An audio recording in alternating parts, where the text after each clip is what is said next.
السلام علیکم پیارے بچوں، میں ہوں آپ کی ٹیچر تطہیر فاطمہ اور آج ہم کرنے والے ہیں اردو قاعدہ کا تیسرا قدم۔ پیارے بچوں، آج ہم پڑھنے والے ہیں بہت ہی دلچسپ الفاظ جن میں شامل ہیں، ہوں اور ہوں۔ صفحہ نمبر 32 پر دیکھیے، آپ کو ہیں، ہوں اور ہوں کا استعمال بتایا جائے گا۔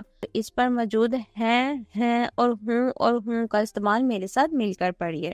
آئیے میں آپ کو بتاتی ہوں کہ ہیں، ہوں اور ہوں کا استعمال کہاں اور کس طرح کیا جاتا ہے۔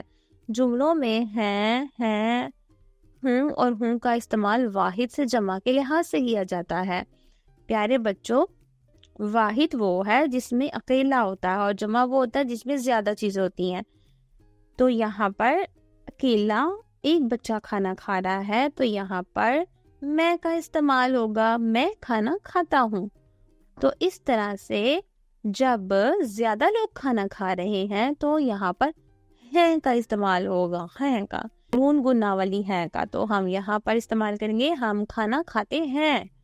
یہاں پر جب ایک بچہ کھیل رہا ہے تو اس کا مطلب ہے یہ واحد ہے، تو واحد میں ہی بڑی ہے کا استعمال ہوگا۔ جب زیادہ بچے کھیل رہے ہیں تو اس کا مطلب ہے بچے ایک سے زیادہ ہیں، تو زیادہ میں ہم نون گنا والی ہیں کا استعمال کرتے ہیں، تو ہم کہیں گے وہ کھیل رہے ہیں۔ بچوں، اس طرح سے ایک بچہ پڑھ رہا ہے تو یہ واحد ہے، تو ہم پڑھیں گے میں پڑھتا ہوں۔ جمع میں جب دیکھیں ایک سے زیادہ بچے پڑھ رہے ہیں تو ہم پڑھیں گے ہم پڑھتے ہیں، ہم نون گنا والی ہیں کا استعمال کریں گے۔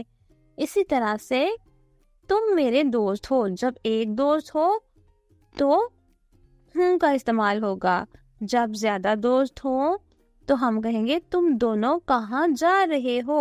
تو پیارے بچوں، اب آپ کو پتہ چلا کہ ہیں، ہوں اور ہوں کا استعمال کب، کہاں اور کیسے کیا جاتا ہے۔